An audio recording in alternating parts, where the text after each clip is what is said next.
I had an interesting upbringing, failed out of high school with a 0.9 GPA, on welfare, string of minimum wage jobs. I had no self-esteem. Recognizing rock bottom, something had to change.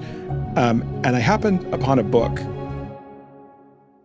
Today's conversation about authenticity and the lies that you've been told is going to be life-changing. Dr. Todd Rose, expert researcher with a PhD from Harvard, is here to teach you how to reconnect with your true self so you can live the life you deserve. Here's the important part about authenticity. It is a process. It's not a destination.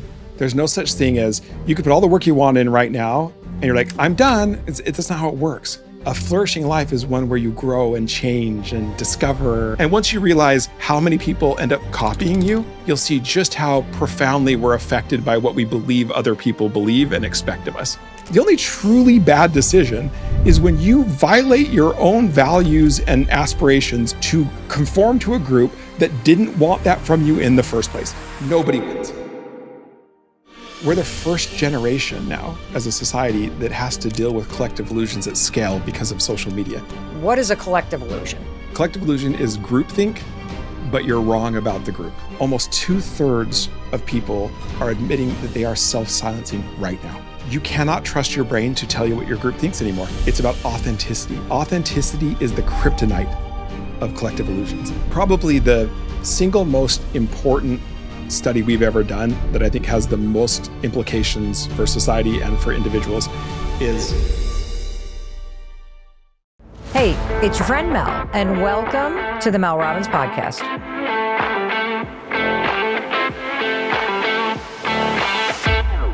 Hey, it's Mel. Before we get into this incredible episode about living a more authentic life, my team was showing me 57% of you who watch here on YouTube are not subscribed yet. Do me a quick favor, hit subscribe.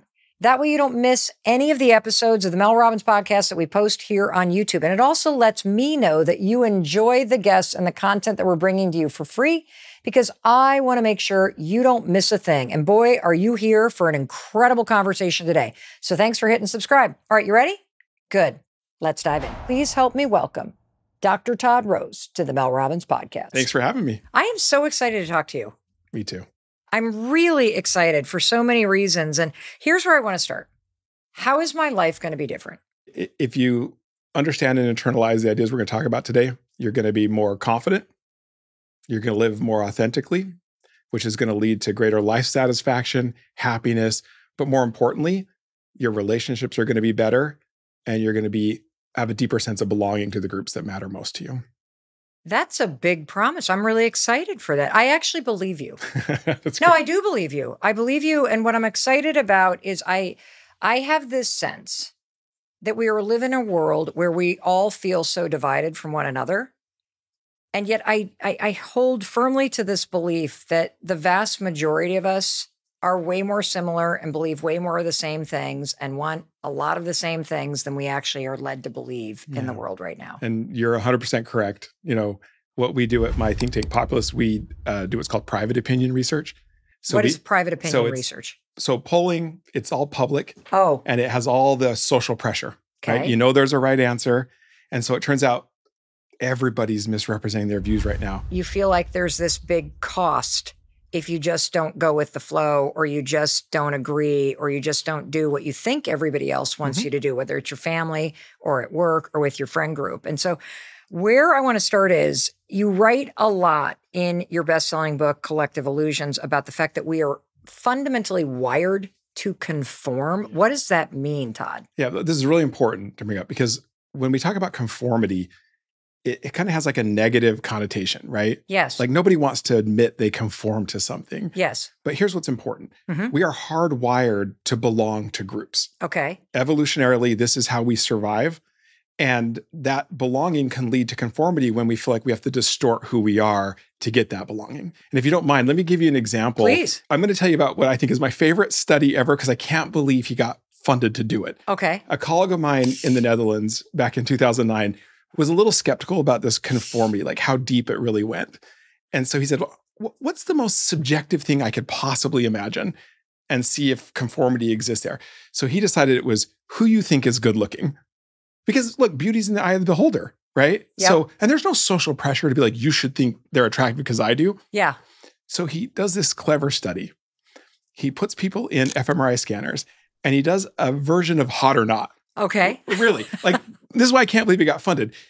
He gets people, he shows them a couple hundred faces and he asks them to rate them on their attractiveness from 1 to 5. 1, no thank you. 5 being yes, please. Right?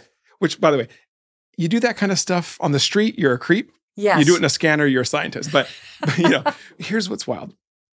So you're in that scanner and you see a face and you say, well, I think that's a 5, pretty attractive. What happens next is instantly you are shown another number, which is supposed to represent the average score of everyone who's done this task before you. Okay, so if I just ranked somebody a 5, Then all of a sudden I'm shown, well, everybody else said they were a 3. Yes, exactly, right? And then we're going to watch what happens in your brain. And here's the thing.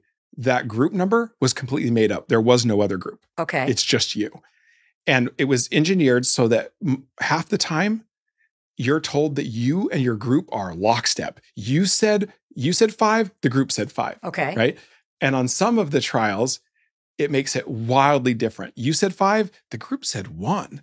Oh. Now here's what's crazy. On the trials where you and your group are aligned, it triggers what we call a reward signal in your brain. It's the same areas that hard drugs activate. And it's meant to tell you, whatever you're doing, keep doing it. This is amazing, right?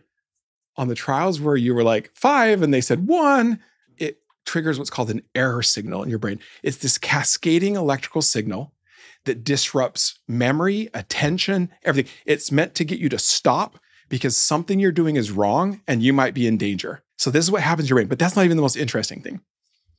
The clever part was then at the end of this study, you're in the task, they come in and say, oh, I'm so sorry. For some reason, the equipment didn't record your responses. Uh-huh. Would you mind just quickly doing the task again? We're not going to record your brain. Just quickly do the task again. They randomize the couple hundred pictures. They get you to rate them again. Lo and behold, most people moved their scores to align with the group, and they didn't even know they did it. Wow. You interview them after, they're like, no, that didn't affect me at all. So when I say it's hardwired, that's what I mean. Even as something as subjective as attractiveness, we just want to be with our groups. And there's a lot that we'll do to maintain that group alignment. I think it's fascinating that there is an error signal in your brain that when you recognize that you're not conforming with group think or group look or group opinion, that automatically signals that you're on the outside and you need to stop. And I want to give you another example to see if I'm tracking with this, because this just happened to me the other night. Like a lot of people, I am starting to really care more about my health. And one of the things I am cutting way back on is alcohol. And so I have this rule with myself that I'm just not going to drink during the week. Yeah. Now, fast forward to last night. I'm out at a restaurant after work, and one of my colleagues turns to me and says, I think I might have a glass of wine. You want to have a glass of wine? Okay. Mm-hmm. Can you explain, using the research, what just happened? Because here's the thing. I know I was going to go in there and order a Diet Coke or a club soda or whatever. The second somebody asked me, hey, you want to have something? It's like I make a decision, reflexive. Didn't even contemplate it. You just went with it. Well, you know, Todd, you wrote the book on this. Yeah. So I think here's that's what an happened. example of why this is a really important thing to understand that is happening in your physiology and your neurology and biology. And so what's happening? It's coming back to that need to belong that we Okay. just talked about and the possibility of conformity there. Because the norm in our society is when you go out socially, you drink. And people that don't drink aren't fun. That's the stereotype. At the same time, you don't want to go against the grain, Yes. right? But do you know what's interesting? If I had said to my colleague, you know, I'm just not drinking during the week right now. I don't think I'm going to have anything. You know what they probably would have said? I'm not I don't think I would have anything either. And that's the thing is because you don't have the simple tips and tricks that you can use to not put yourself in that, well, I don't want to come off as something I don't think I am. I think I'm fun. I think I'm social. I like to hang out with people. So something like, you know what? I decided to take a month off. Or, you know what? I decided I'm not drinking on weekdays, because then it doesn't say I'm not someone who drinks, right? Right. It's just, I've made that choice. And you'd be shocked how many people, like the person said, hey, I'm having a drink. We were at a table with a bunch of people and we're like, okay, fine. And then everyone sees two people do it. And you're like, okay, there's a lot of pressure building as they come to you. Yes. And what will you have, sir? I'm like, I'll have what they're having, Yes. is just the ability to say something like, you know what? I've decided to take a month off or whatever. And no one's going to say something's wrong with you. No. But what you'll do is you'll give them permission to do the same thing and try it out. It's amazing. And once you realize how many people end up copying you, you'll see just how profoundly we're affected by what we believe other people believe and expect of us. What is happening in that moment where you say, okay, I'll have what they're having? Yep. Like what's happening in your brain? So remember we talked about that reward response? Yep. So your brain has what's called an anticipated reward response.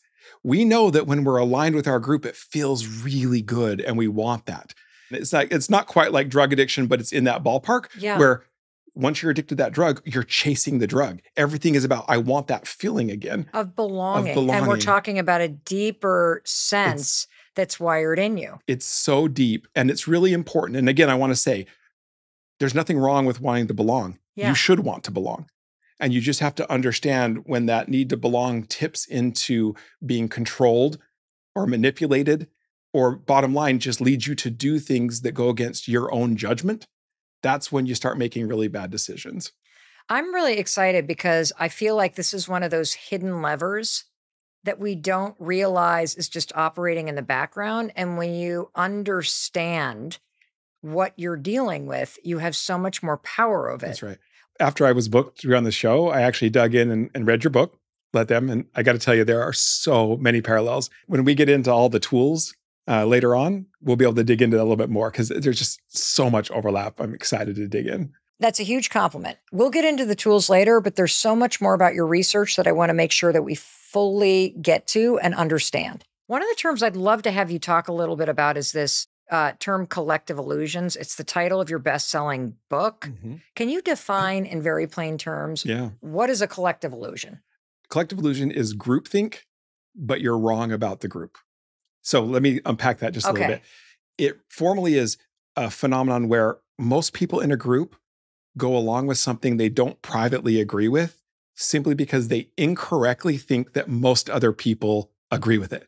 Okay, give me an example. So one of the most sticky collective illusions of all that's been around for multiple decades that we've tracked is this binge drinking in college. Okay. So kids leave home, they go to a new place.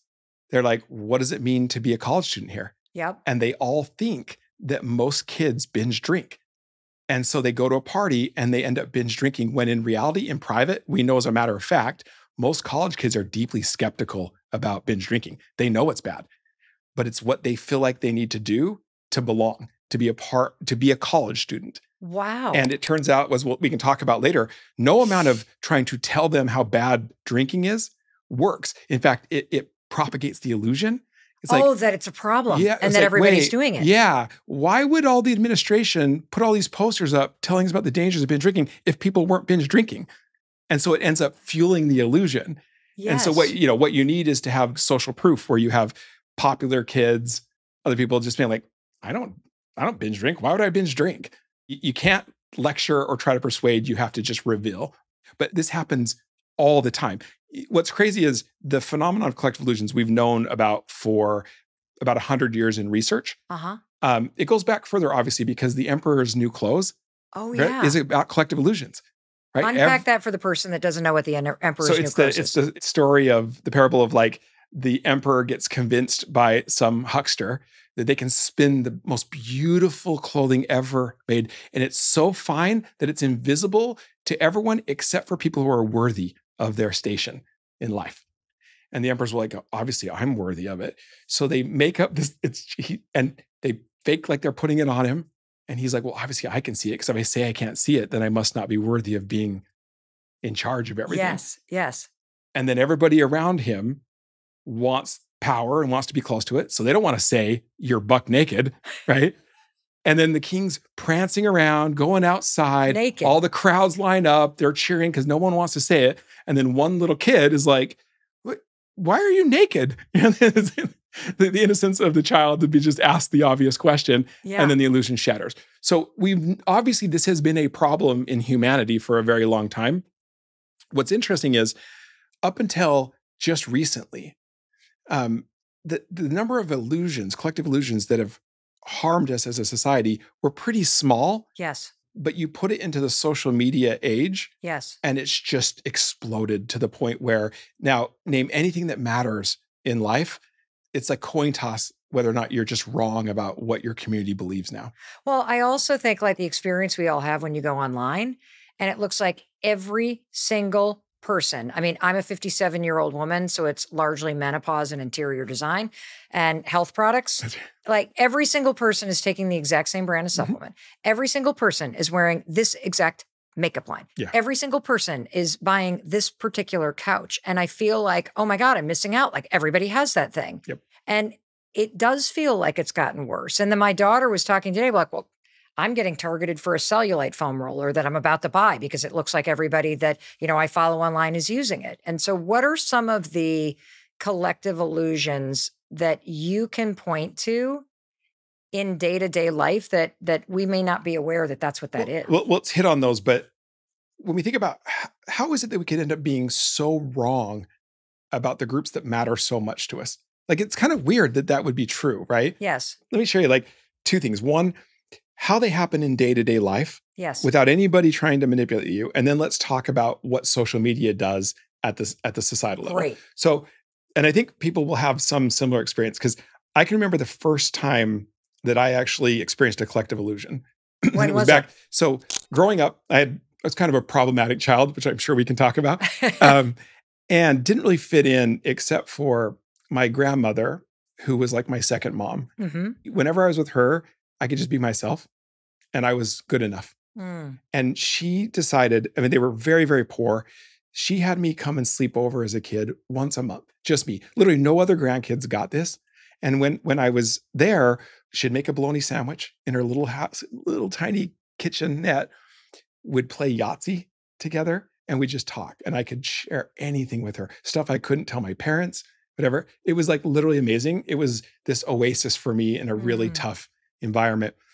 We've been sleeping over. Then one time she says, hey, good news. I'm taking you to Sizzler, your grandpa and I, this steakhouse, this all-you-can-eat steakhouse. And I was like, I don't really want to go to, it's noisy there. Like, I just want to be here. But I knew it meant a lot to them. So I went with it. And that's what we started doing. Instead of just playing Yahtzee, we'd go to Sizzler. And that went on for 6 years. Okay. So in 2015, we found out she was dying. And I went back to Utah where I was born to say goodbye to her. And I was preparing, I was like, my last conversation I'm ever going to have with this woman that meant the world to me. And I'm holding her hand and we're talking about a lot of things. And I thought, I want to just let her know how transformative those sleepovers were to me. And I said, Grandma, I just want to tell you all those times sleeping over. She's like, barely can get a word out. And she says, she touches my arm. She says, I know what mattered most to you. It was going to Sizzler. And I was like, wait, what? Like, and I didn't have the heart to be like, I didn't like that at all. Right. But she said, just to be honest, your grandpa and I didn't really like going to Sizzler, but we knew it meant a lot to you. So I'm sitting there thinking, wait, we all ended up going to Sizzler once a month for 6 years because we all thought we all wanted to go to Sizzler when nobody actually did. Again, I didn't have the heart to tell her on her deathbed. She could have had me for a bologna sandwich. But that kind of like, nobody was manipulating anyone. We care about each other. We want each other to be happy and we can misread each other. And then just like the drink example, nobody wants to question it and we just keep doing it. Well, you're making my wheels spin now where I'm sitting here thinking, what are we all continuing to do as a family? Yes. That we all think we're supposed to be doing. Like it could even be something as simple as we've always had the same meal for a certain holiday. Nobody actually likes it. Why are we not just doing something different and talking about it? I promise you, do me one favor is just go to your family or your significant other and think about the things you do on a routine basis. Okay. So give us some examples. I have friends that have every Friday, we have salmon night. Yep. And we watch a movie. Maybe everybody wants to do that. It could be true. It's these basic day-to-day things, and just say, hey, honestly, do we still like doing this? You know what I mean? And just ask. You will be shocked at how many of these someone's go, well, actually, if you give me the permission to be honest, like, actually, maybe we could shake that up a bit. So if illusions can happen amongst like tightly knit relationships, it's not surprising that they can happen in a country of 300 million people. At a societal level, think about, you have all these identities and you're tied to these groups that matter to you, but they consist of people you're probably never going to meet. And you have to guess, like, what does that group believe? You know what I mean? So I can know what it is I'm trying to align to. Yeah. And here's the thing about your brain that is just crazy, is how your brain estimates what your group believes. Because you'd imagine, given how important it is with conformity and belonging, that you'd have some sophisticated way that your brain calculates, like, on average, this is what my group believes. No, there's a shortcut your brain takes. No kidding.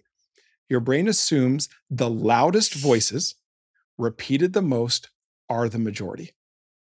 The loudest voices repeated the most are the majority. Even when you know it's not true. Even intellectually, you know, oh, this is just Mel telling me this over and over again. That's, your brain is keeping score this way.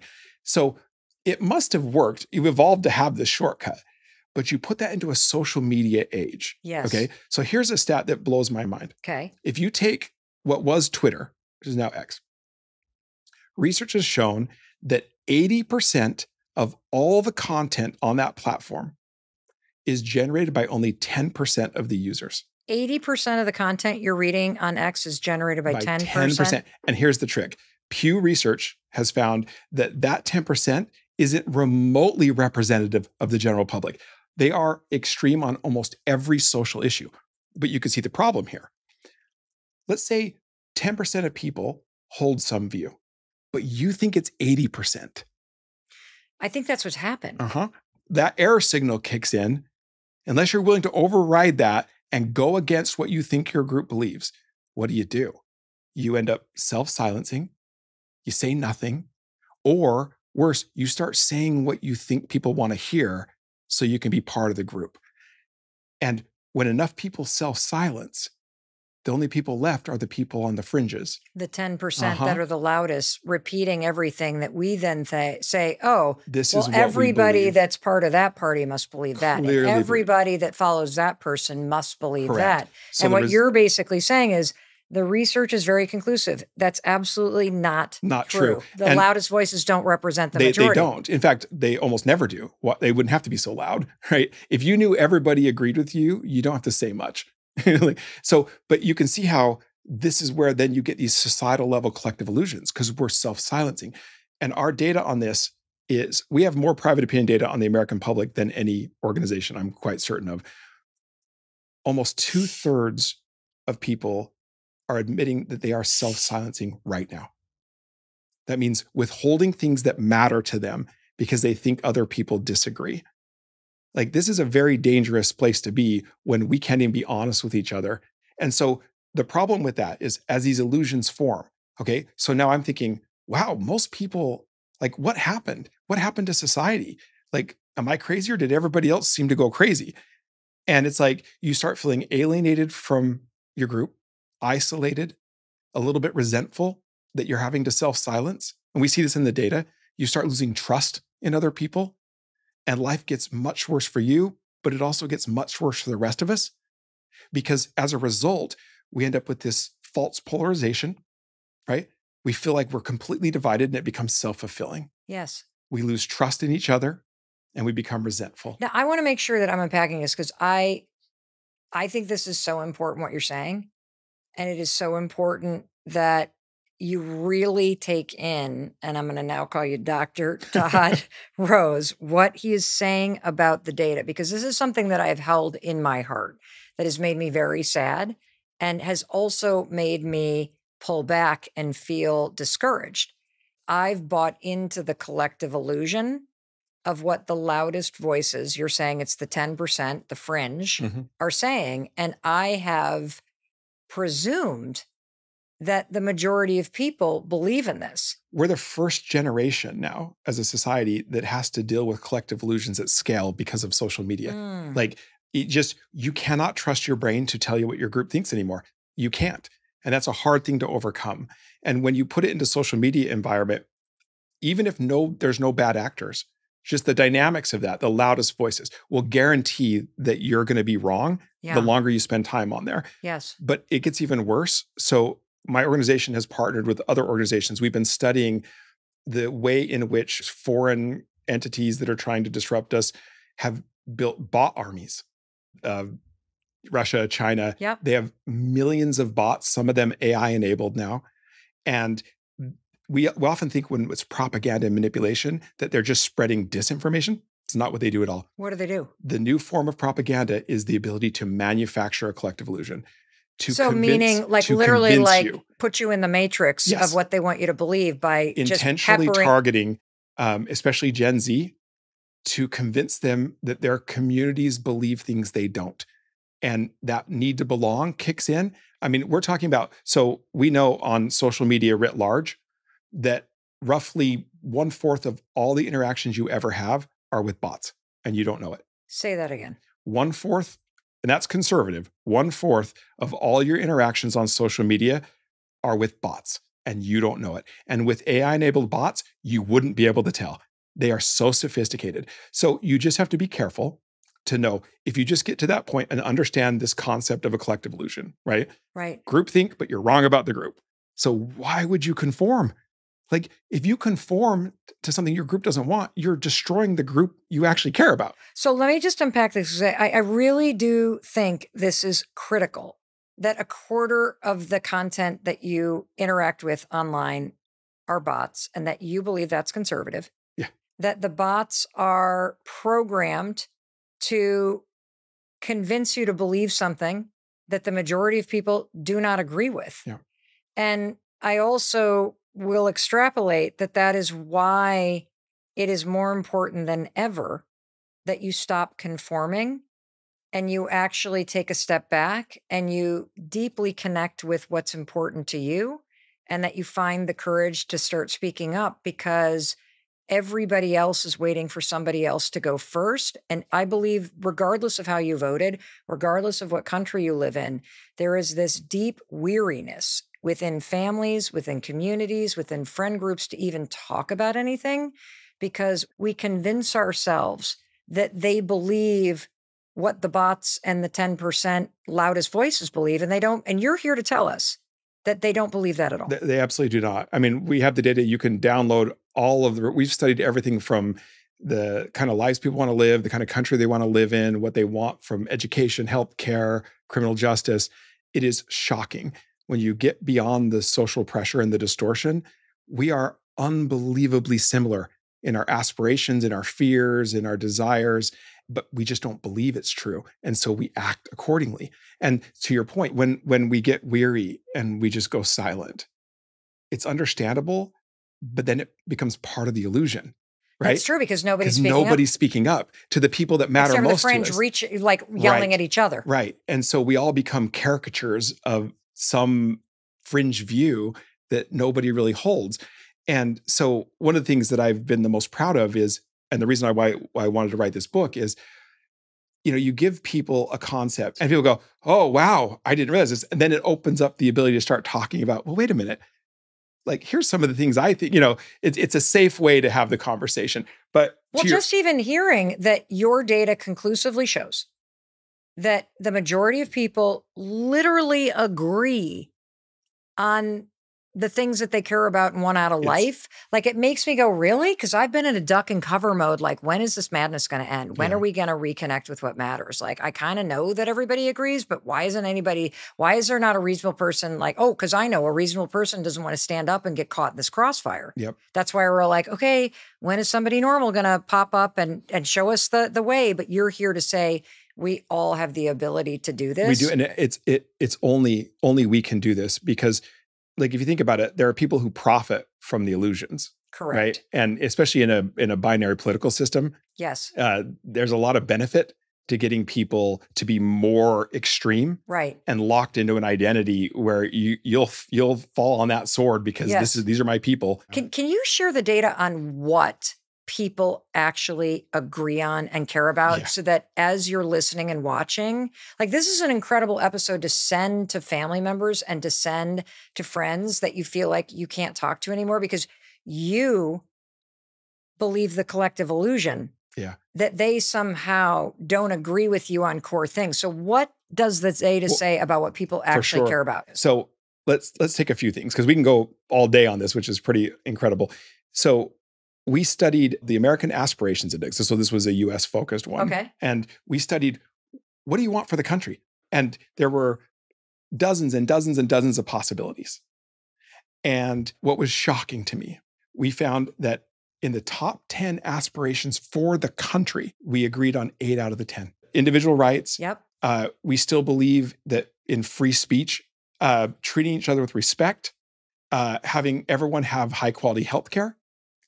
So there's a basic kind of life we want to live together.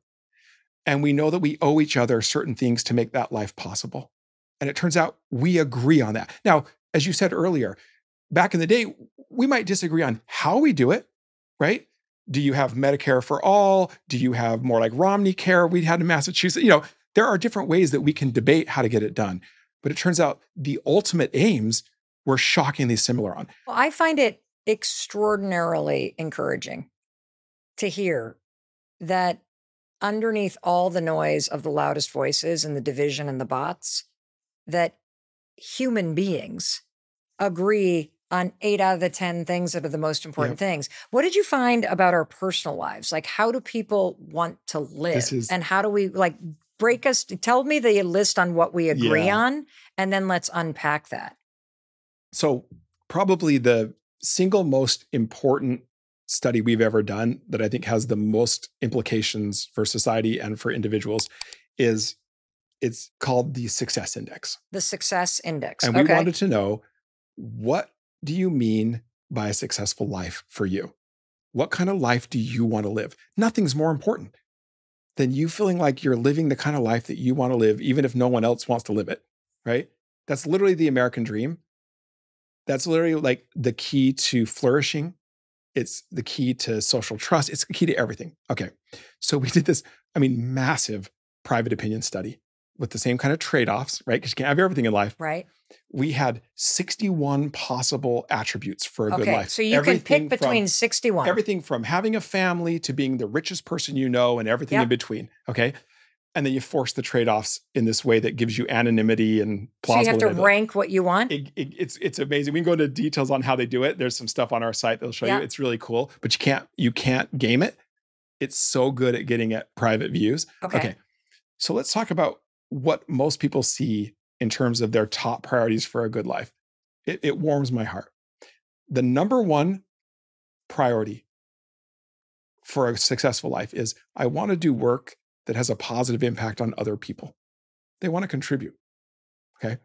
In that top 10 across all demographics were things to do with relationships, family, character, self-improvement, and growth. Okay.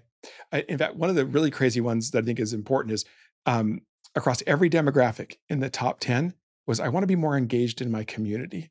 Now, here's what's interesting. We also measure how well you're achieving on these different things. Involved in your community was the lowest achieved of all top 10 priorities for your life. In fact, more people reported being debt-free than involved in their community at the level they want to.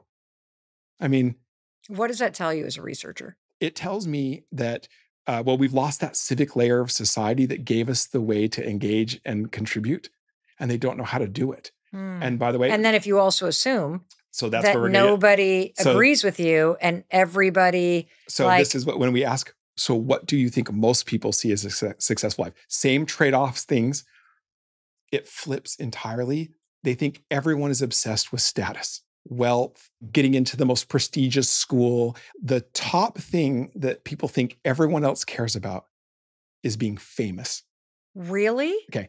In private, It's dead last. Now, let me unpack why that really matters, okay? Because there's an important thing about collective illusions, which is this. This generation's illusions tend to become next generation's private opinion if you don't do something. Say that again. This generation's collective illusions tend to become next generation's private opinion. So let's use the example of fame, because young kids don't know that we're lying. So young kids look to culture, look to media, like look to each other. What do we believe? What do we aspire to? So my colleagues at UCLA have tracked the effects of culture and media on middle school kids for a very long time. Up until a few years ago, the top thing that emerged every year had to do with character. Think like Mr. Rogers kind of stuff, right? Wonderful. A few years ago, it switched to I want to be famous, and it hasn't changed back. I remember they interviewed one kid in the study, and he said, I want to have 1 million followers. They said, okay, for what? And he said, doesn't matter. So it's bad enough when these illusions lead our young kids to pursue dead ends that we know that's not how you live a good life. That's bad enough. But when it starts to become about the fundamental assumptions of democracy, of free society, of our shared humanity, you can see the real danger to us individually and collectively. So if this generation's collective illusion is that the number one aspiration in life is being famous because they have bought into the lie that that's what everybody else prioritizes and values, that's what everybody else thinks matters. How does that impact the next generation when it comes to their private opinions? So because, again, they don't know it's a lie. Yes. And they're looking to society to tell them initially what to value. Like we're social species. Yes. We internalize the norms, the aspirations. What does it mean to succeed? And they will internalize that as, well, that's what I believe. I mean, they genuinely believe it. They're not lying. The kids aren't lying. They'll learn the hard way again, just like we all have, that that's a really bad way to think about living a good life. But that's really sad. I mean, it has to come to that. And at the end of the day, like what's so important about this, and we can talk about why, when it comes to collective illusions, it's about individuals. It's about authenticity. Authenticity is the kryptonite of collective illusions. Silence is never the answer. Authenticity always is. So is the reason why so many people are miserable as they're chasing success is because they're chasing a version of success that they believe other people have? And let's be fair to all of us. We want to be successful on our own terms, and we also would love to be recognized for that. But for what? So if I think being successful is finding fulfillment and doing something, like literally most people's view of success is getting meaning in their life by contributing to the lives of other people. Yes. That's literally, if I could sum it up, right? Yes. Well, I want to do that, but I would also love that you recognize that I do that and it's valuable. Like nothing wrong with wanting society to recognize my accomplishments, my aspirations, and validate them. Yeah. The slippery slope is I can, without thinking, just like with your drinking example, where you're like, I didn't even think about it, and suddenly I'm having a glass of wine. Yes. Without thinking about it, we can easily slip into wanting their affirmation first and corrupting what we choose to do as a result. And I'll give you why this matters.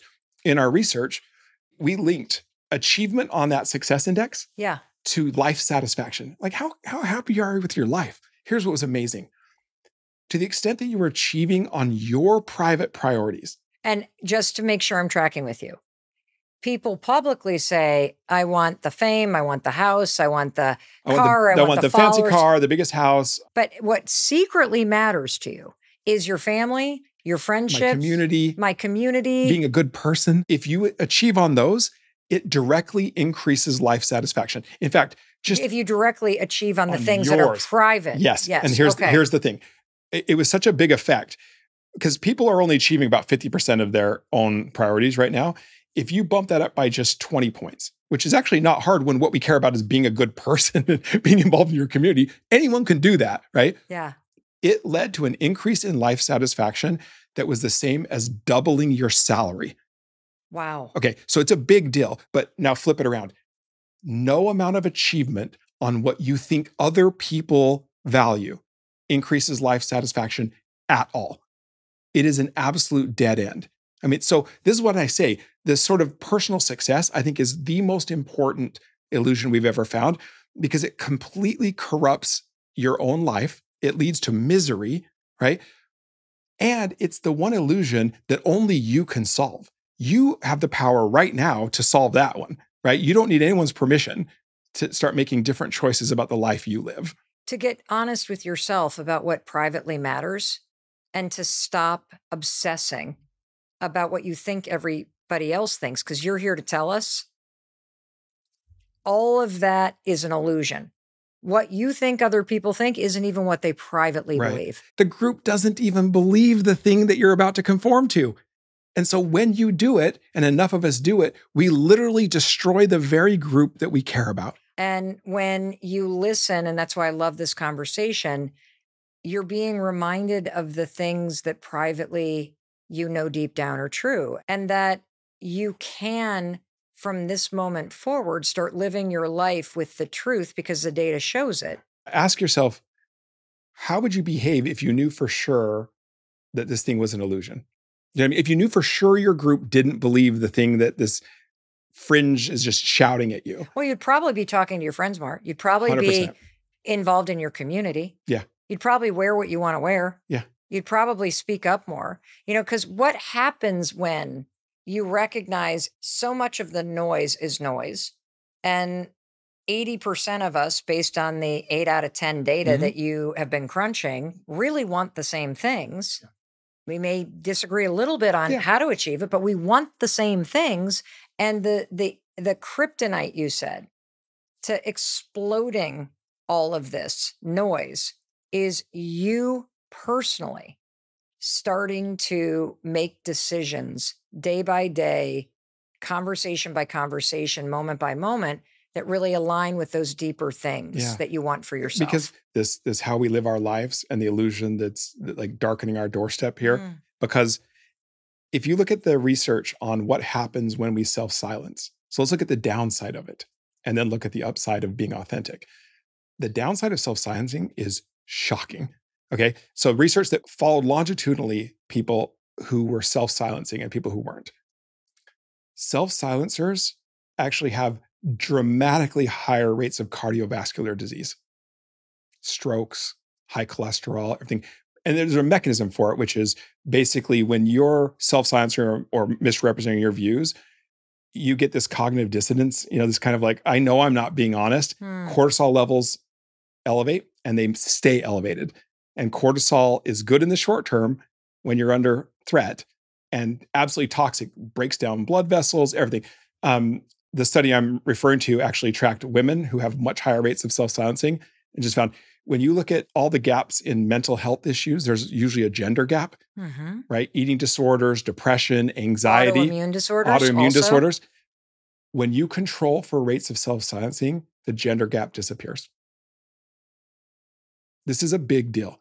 This is a big deal for your physical health. What does that mean to the person listening who knows that you're the person that stays silent in meetings, you're the person that doesn't rock the boat, and so you're in conflict with your privately held beliefs with yourself. Yeah. And you're living like that. And what you're saying is, based on the research, women do this more than men. And there's lots of reasons why. But in the data, when you look at people who are self-silencers, it has massively negative health outcomes. But when you remove the gender piece, when you remove the self-silencing, the effect of that, yes, it turns out there isn't a gender gap in those things. It's about self-silencing. Like, that's not everything, right? There's lots of reasons why we can end up with anxiety. But I think the reason I say this is that when we self-silence, I think we tend to think that it's sort of benign, right? It's not much of a cost. Yeah, I don't feel so good, but I get to fit in. What I want to show you is, no, there is a profound cost to your physical health, right? There is a cost to your psychological health. I mean, self-silencing again is correlated with anxiety, depression, eating disorders, all these things. And there is a cost to humanity, right? In the false polarization, the distrust, the resentment that is pervasive in society today. And democracies do not survive this kind of threat. And I will say one thing, which is, one of my favorite psychologists, the humanist Carl Rogers, said all of problems in society, from nations against nations, groups against groups, boil down to individuals at war with themselves. When we start to misrepresent our views, when we self-silence to fit in, we're at war with ourselves. You're creating this war internally because you're forcing yourself to stay silent on something you don't agree with. That's right. So you're internalizing all the downside and you don't recognize it. And what's funny is we don't connect those dots. We start seeing our health start to fail. We see our mental health start to deteriorate, and we look for all these reasons. I don't think it's coincidental. I don't think it's the only cause, but I don't think it's coincidental that our youngest generation that was literally born online has this skyrocketing anxiety and mental health challenges that are real, and they're coming from a number of places. Right. But for sure, one we control this, because we know in our data that Gen Z is self-silencing at the highest rate of any demographic that we've ever studied. Why is that? Because they're online more than anybody else. And how does being online all the time reinforce this self-silencing? Because when I'm in person, I get a lot more cues. First of all, I know they're real people. Like, I know a lot of them. When I'm online, I'm getting inundated with likes, with stuff pushed to me repeatedly. I'm like, and remember, your brain's going, loudest voices repeated the most are the majority. And so on almost everything, especially when you're in those formative years, what do I believe? Who am I? What do I aspire to? They're being shaped by illusions in ways that none of us have ever really experienced. Those of us that at least remember a time when there wasn't social media. And again, I'm not saying social media is bad. It's got a lot of upside, but like any technology, there's always a downside. And if you don't recognize the downside, you're going to live it. I think as a parent, my heart just collapsed because I see that paralysis in self-expression, this like fear that it's going to be cringy, fear that somebody's going to judge it, fear that, you're not going to get the likes that you want, which is all driven by conformity, which then has you, A, silence yourself, and then B, now operate online in a way that you think gets people to like you because we're wired for conformity. Yeah. So how do you break this, given that we're wired for conformity and we understand how self-silence, because self-silence at work, you don't talk in meetings. Self-silence at works, you don't raise problems. You don't talk about the mistakes that happened and how you solved them. Self-silence, you start to operate the way everybody else does because you think that's the way you get ahead. That's right. And by the way, when everyone starts doing that and starts conforming, groups lose their vitality. Groups lose their purpose, right? The purpose of a group is not blind conformity. It's that we're better together. It's that we can cooperate. It's that we can exchange ideas, right? That I can learn from you and be like, maybe I'm wrong, but that loses its function. And it just becomes this blind tribalism where we're just like, now who's our enemy? Okay, we're good because they're losing. It's just, it's pretty horrific. The trick is if you care about living a good life, authenticity is everything. And by the way, let me just be clear. Authenticity doesn't mean you even know all the facts about yourself. It's that you are acting in accordance with who you believe you are in that moment. That's the win. It doesn't mean you're right. Give me an example. So I could believe that I care about football. It's my preference. I love it so much because, my mom taught me it matters. I do actually care quite a bit about it. Like, and so I express myself that way. All right. I follow the Patriots. It's a little tough right now, but we'll get back. But let's say it turns out I buy season tickets and I go and I'm like, oof, actually, turns out I don't actually like football anymore. Or maybe I never did. I just thought I did. Okay. It wasn't about being accurate. It's that the choice I made at the time was consistent with who I believe I am. All the benefits of authenticity accrue from that, not from being accurate. So in other words, you buying the Patriot tickets is an authentic decision. It aligns with what you believe to be true. You going and sitting there and freezing your rear end off while you sit on a sleeping bag, in the middle of January watching a game in an open stadium. Quite literally. Yes. And you're like, I don't think I like this anymore. Yeah. And that is also an authentic decision. Yeah. I had the same experience. I grew up skiing, loved skiing with my parents, loved skiing in Northern Michigan. Then I didn't ski for a while. Then I married a guy who's a ski racer. Oh, And you geez. know what I learned? I don't like skiing that Yeah. much. And, I can tell you an opposite one. Golf. Hate golf. No time for golf. Don't care about golf. Didn't get golf. Don't understand why people watch golf. Then all of a sudden, I'm riding on a golf cart with my husband. And we're chatting and talking because I just want to spend some time with them. Then I'm doing it with my parents. Mm-hmm. And I'm like, wow, it's kind of beautiful out here. Wow, we're talking a lot. Guess what?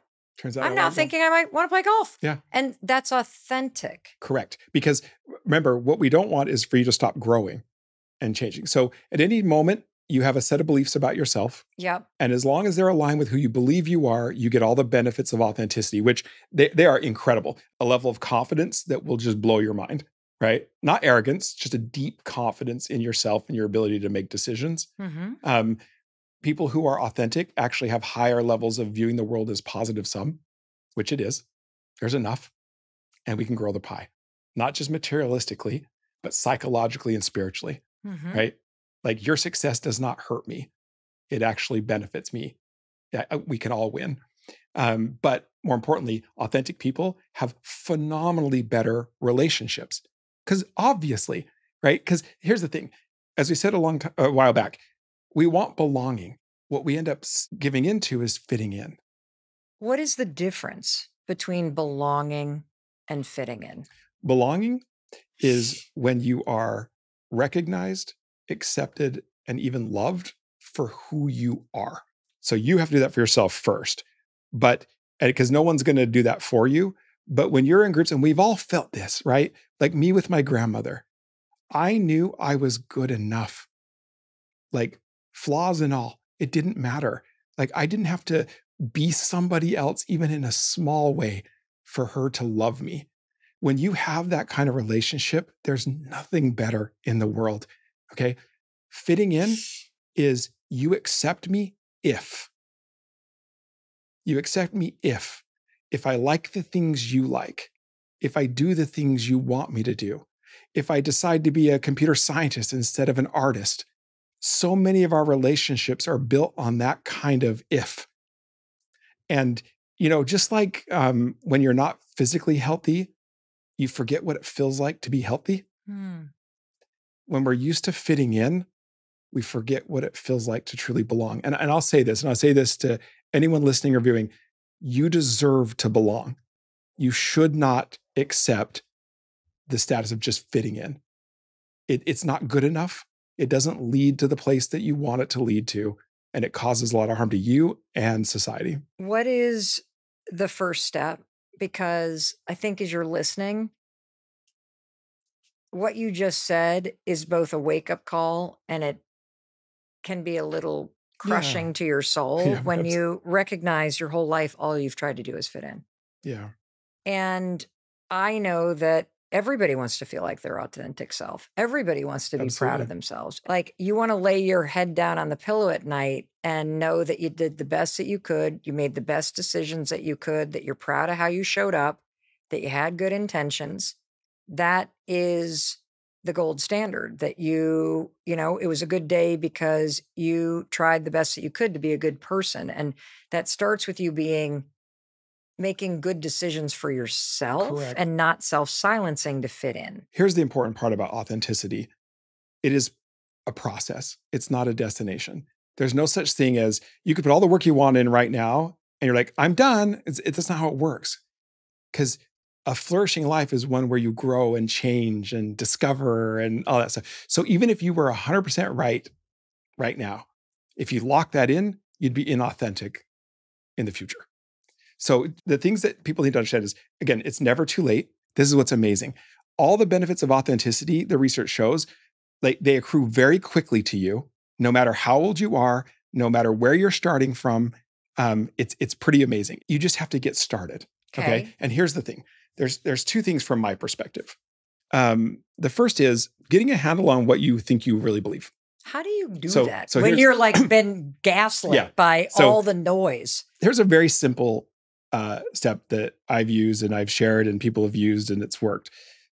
Ask yourself why on things you believe. Because when they're your honest beliefs that you've arrived at, you know why. I'll give you an example.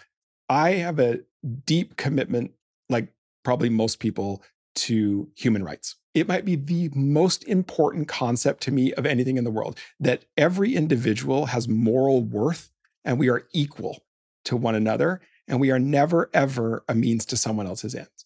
That's how I want to be viewed and treated. That's how I will view and treat other people. Human rights flows from dignity. Okay. So I know for sure I believe that. But you'll be shocked at how many things you think you believe are just the norms of your society that you've never really questioned because you want to fit in. For me, didn't do very well in school, and we can that's a understatement. I failed out of high school with a 0.9 GPA. 0.9? That's possible? You have to work really hard to do that poorly. I ended up failing out. A couple of months later, my girlfriend at the time, who was my wife for 29 years, found out she was pregnant. And this is rural Utah. It was not something one does in rural Utah. We were on welfare. We ended up with 2 kids by the time I was 20, doing a string of minimum wage jobs. I mean, we had a paper route at 4 a.m. to supplement our income. We were selling blood plasma, all the things you have to do. And recognizing rock bottom, I was working at what was Circuit City, which they've gone out of business now. And on my lunch break, I didn't have any money. So I went over to Barnes and Noble and I was perusing the self-help section. I had like no self-esteem.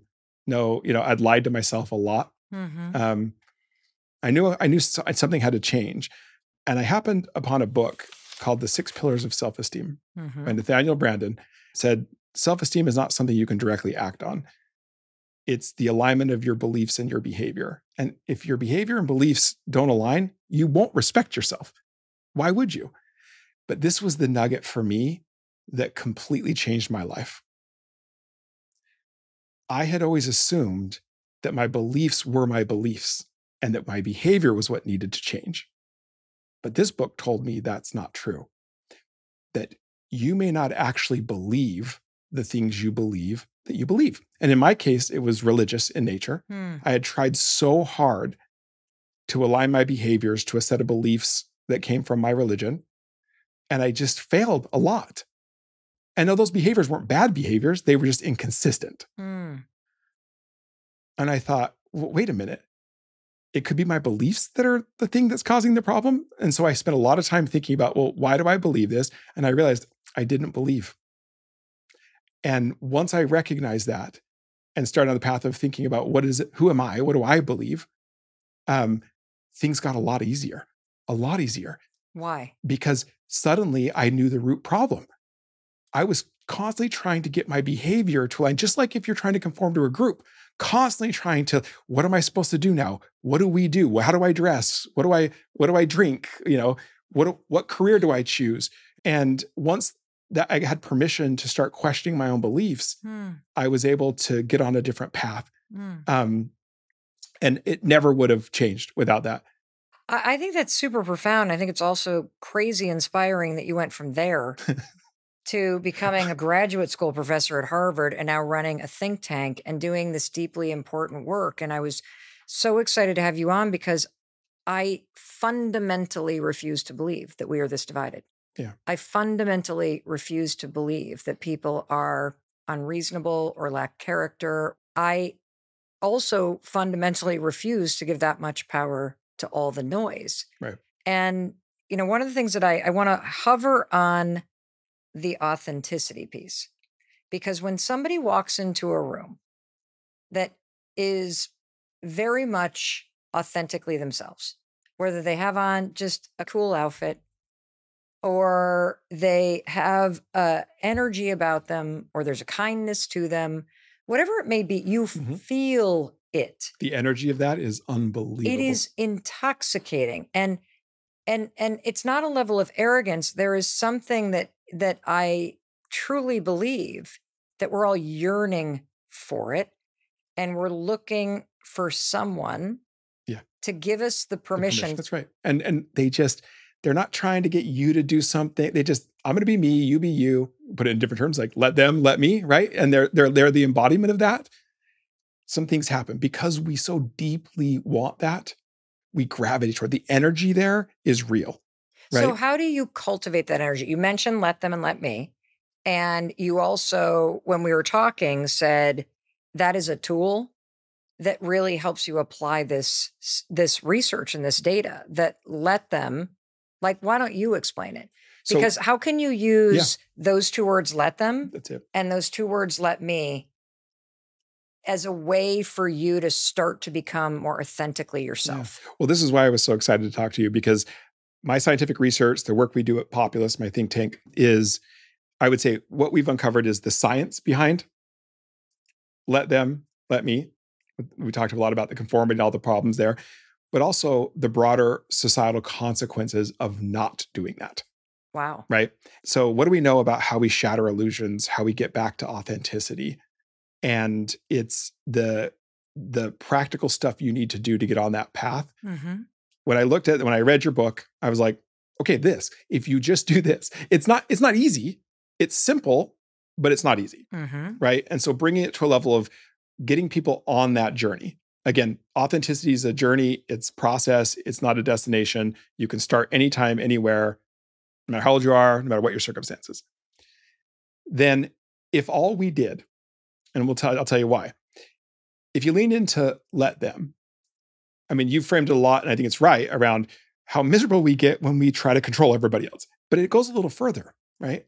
Because as we start to participate in that sort of like, you should believe what I'm saying too. Mm-hmm. And what's funny about collective illusions, and this is one of those, like, I could not believe this. So once you start lying about your views, the research is pretty clear. You start to lean into that. You become an enforcer of it. Because you don't want to admit you're wrong? Yes. And because you always think people are going to find me out. Because I know I'm lying. It's called the illusion of transparency. They think everyone can tell that I'm not really a true believer. And so it turns out that people who lie about their views have a high probability to become enforcers of that view on other people. I'll give you a concrete example. Like, every time I hear a pastor who's anti-gay now, I'm like, they're probably gay. The number of times that just turns out to be true, I'm like, yeah, you're protesting a bit much, right? But like, once you're hiding that part of yourself, you start to become the person that's literally leads the witch hunt to prove, like, no, look, I'm a true believer. And so don't be that person, right? Because like the let them part of it is, the more you're seeking to control their people, not just their behavior, but their beliefs, you are leading them down a path of self-silencing that will be catastrophic for them. But now you also know it's catastrophic for all of us. Well, the other application that I see based on everything you shared is that very profound difference between feeling a sense of belonging versus an obsession with trying to fit in. And to me, if you could speak a little bit about how the let them and the let me really gives you a tool to notice those moments where you're so scared of other people's opinion, or you're so seeking fitting in, that you cut off access to authenticity and belonging. That's right. And so we did the let them side, right? Because you are literally making it less likely that the people around you can live authentic lives. You talked about this so well in the book. Like the kid's like, really? Okay, for the dance you're going to? Really? You haven't? Okay, they want to wear certain things. They want to do these things. It's like, let them, because part of that is let them be their authentic self. Oh, yes. Your need to control is actually teaching other people that they have to fit in. Yes. And you are squashing somebody else's authenticity. That's exactly right. So it's how you stop yourself from making people conform. Correct. And then you flip it around, and the let me, I deserve to be authentic. And so that flip side, if I'm going to give that same grace to other people now, I owe it to myself to give myself that same grace. I deserve to belong. I don't need to settle for fitting in, right? I deserve all the benefits that come from being my truest self. And I shouldn't compromise that just because I believe other people want something different. And again, when collective illusions are layered into that thing you're about to like give up your authenticity for, they don't even want. Like, so what are we doing? I just want to say, I was kind of blown away because when I first started using let them first, it was really to stop trying to control everybody so that I wasn't so stressed out all the time. Right. But then it became very clear how my default was to fit in. My default was to seek approval. My default was to make everybody else happy. My default was to buy into the collective illusion and allow that to dictate what I do or don't do, like navigating your life based on everybody else. And you're telling us all of the things that you believe everybody else believes, they're largely wrong. Mm-hmm. And we're all desperate for somebody to say, hey, it's time to just stand up and be authentic. It's time for you to stop trying to fit in.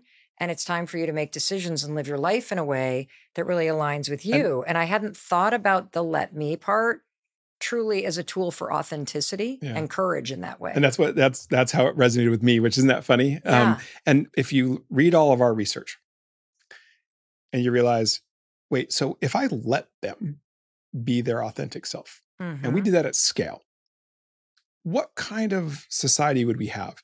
Well, see, I worry that if we let people be their authentic self, that we would have a runaway train of people who are selfish and not conscientious and who are chasing fame and profit and trashing human beings for all the tech giants, and that bots would run the world. And what you're now teaching me is that my belief that if I just let people run wild, the worst of humanity would rise to the top. And you're telling me, Mel? Not true.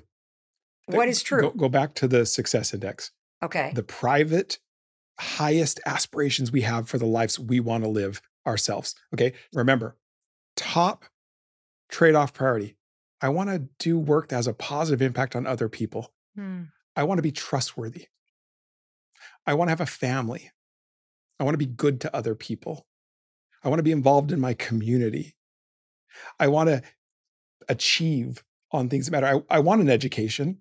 I want these things. Like, this is what people would do if we leaned in to let them let me. And the only reason we're afraid of it is because we've fallen for the illusions, right? We've been in this illusion for a while. And so we're like, oh, I mean, it's funny. We asked people about trust. Yeah. Privately, are you trustworthy? 93% of people said, of course I'm trustworthy. And I want that. It matters to me. What do you think other people would say? Oh, no. Other people don't care about being trustworthy. They're not trustworthy. And you're like, yeah, it's a massive illusion. And so if I'm looking around thinking other people don't even care about being trustworthy, and I think they all want fame and the zero sum, like winner take all, they will step on my thing to get to me. Why would I want to let them be able to live their authentic lives? Because if that were who they really are, that would be awful. And so what we end up doing is having to control everybody. And that's true in our interpersonal lives that you wrote about. It's also true all the way up to our political lives, where we've given up on these fundamental values. Like, you know what? You live your life, I'll live mine, as long as we're not hurting each other.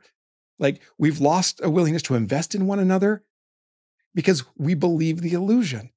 Where did all this lack of trust come from? I know you have a story. So we have, social trust, which is trust in strangers. Okay. Right? The single best predictor of the health and flourishing of democracies.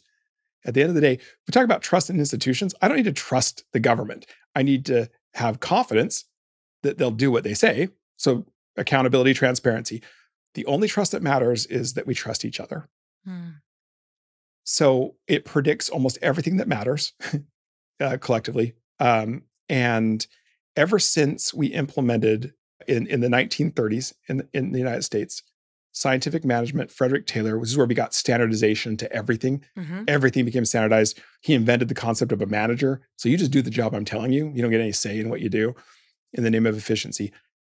Every single generation since has had lower social trust than the preceding generation. Right now in America, we have the lowest levels of social trust ever recorded.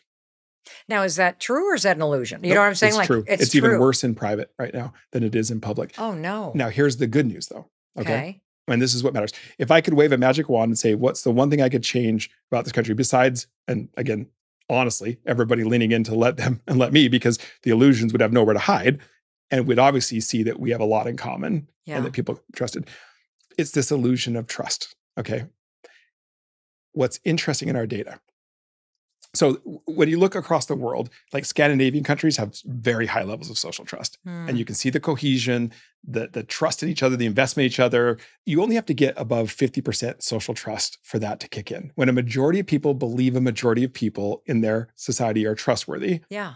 good things start to happen. Yes. When you dip into like the 30s, it spirals the other way, right? We start to need to control each other. We're in the low mid 30s right now. Okay. In our data though, in private, here's what's I think is fascinating. If you cut the data by whether you're self-silencing, people that self-silence have the lowest levels of social trust ever.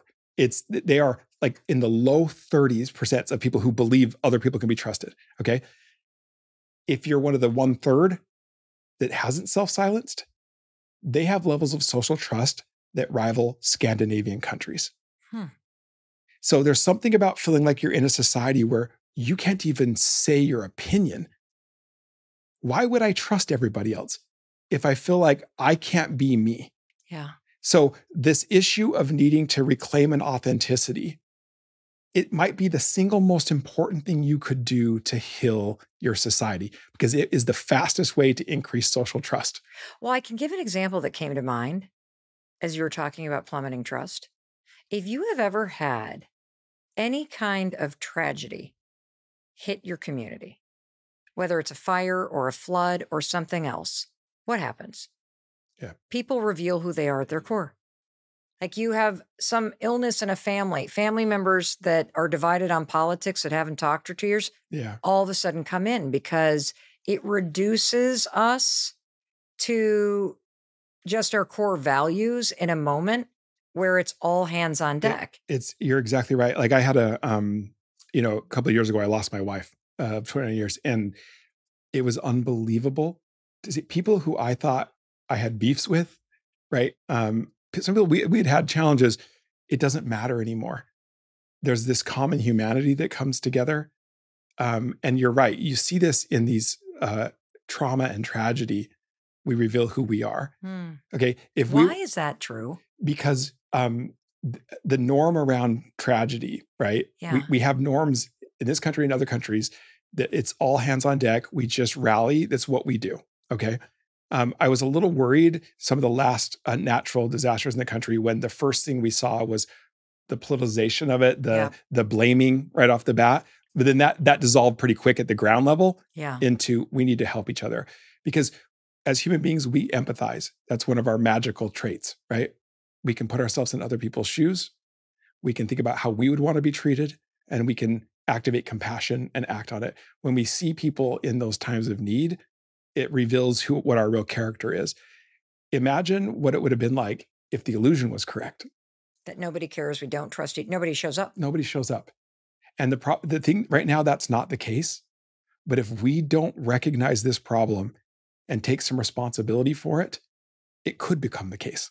Do you truly believe, based on all of this data, that if every single one of us as an individual were to really embrace the facts that when it comes to the things that we all value as human beings, we all value the same 80% of things. So we are all so much more alike. We want the same things for ourselves and each other. If we were to operate with that, and then we were to go into our day-to-day lives and say, my only job is to let other people be themselves and be who they are, and with the presumption that underneath it, they value character. Underneath it, they want meaningful work.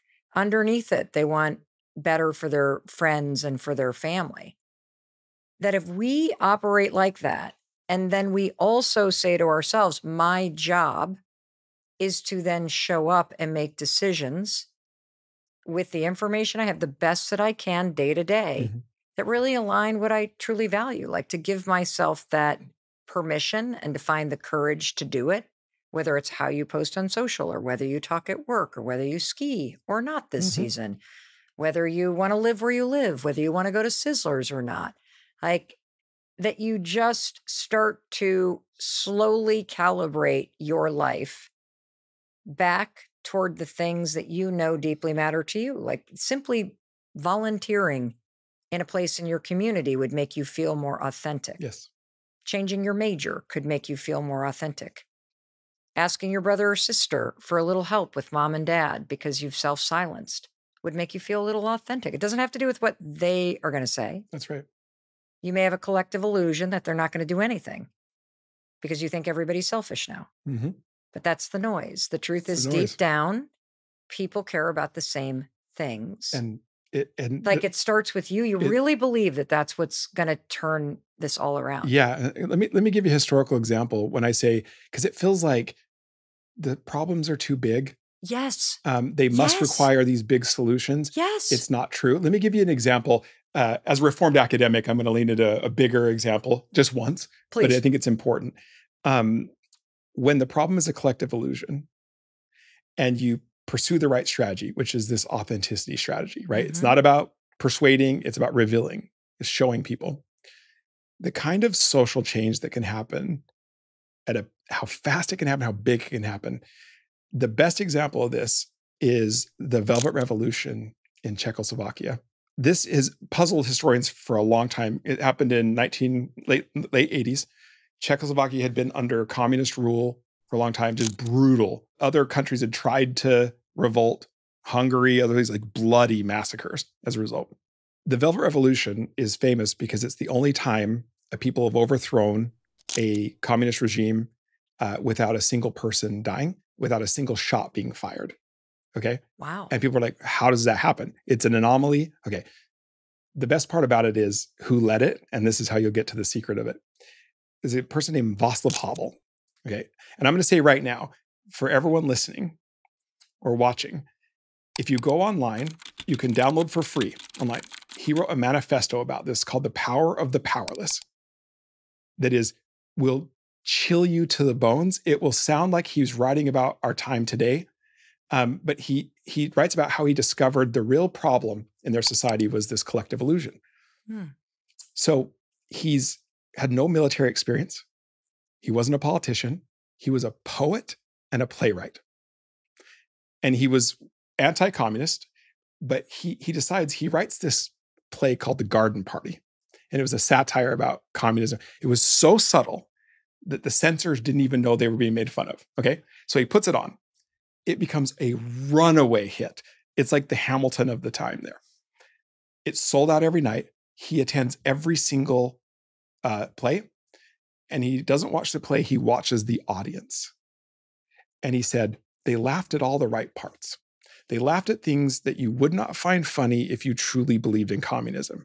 And he writes in The Power of the Powerless that he recognizes the fundamental problem was not that the people of Czechoslovakia believed in communism. It's that they believed that they believed. It was a collective illusion. I mean, I don't know how he got there, but it's amazing he figured it out. The solution then was not weapons. It was not even political. It was authenticity. He called it authenticity and personal responsibility. And here's what he did.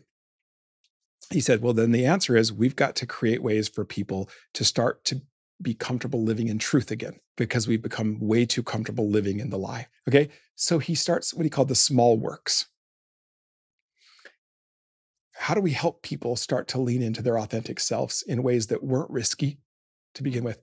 Literally created a literary magazine so people could publish poetry. They did gardening. They did all these things. People mocked him. Like even people who, his fellow revolutionaries were like, this is so naive. They have all the guns. You're going to defeat them with authenticity and personal responsibility. But they did. And here's what's crazy. Nobody saw it coming. The CIA completely missed it. The KGB missed it entirely. Even Havel himself didn't appreciate how fast it could change when it was an illusion.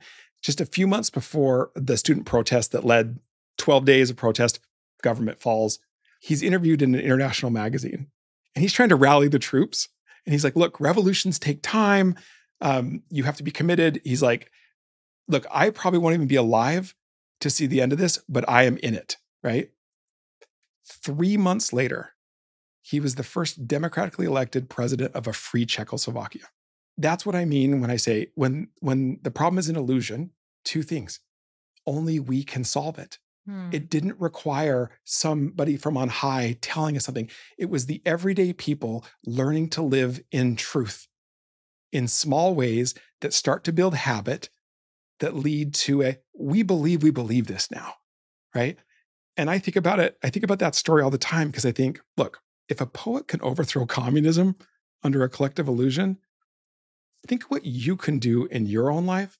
Think what we can do together. I promise you, the Power of the Powerless, it's free. It's like 80 pages. It is unbelievable. It is, never forget, like this thing that you want more than anything, to be authentic.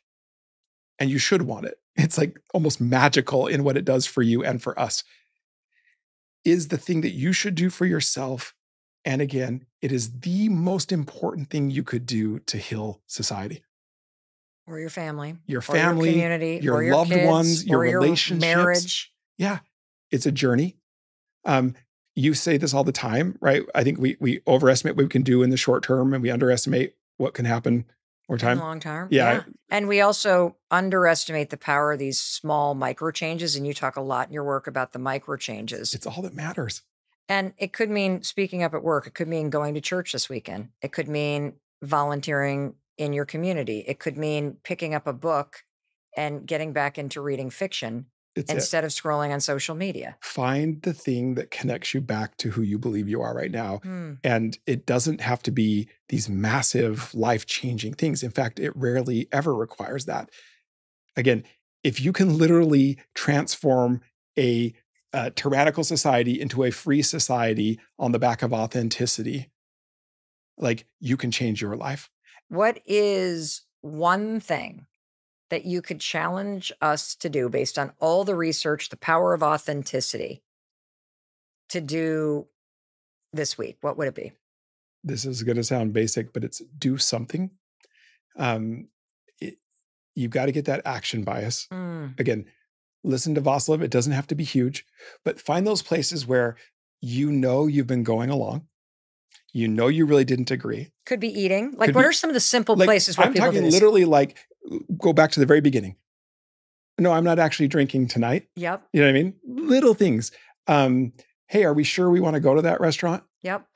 Just stuff that like I'm talking about your preferences. They don't have to be these deep, profound, like, let's have a political conversation about it. Could, but just, first of all, it when you're not being authentic.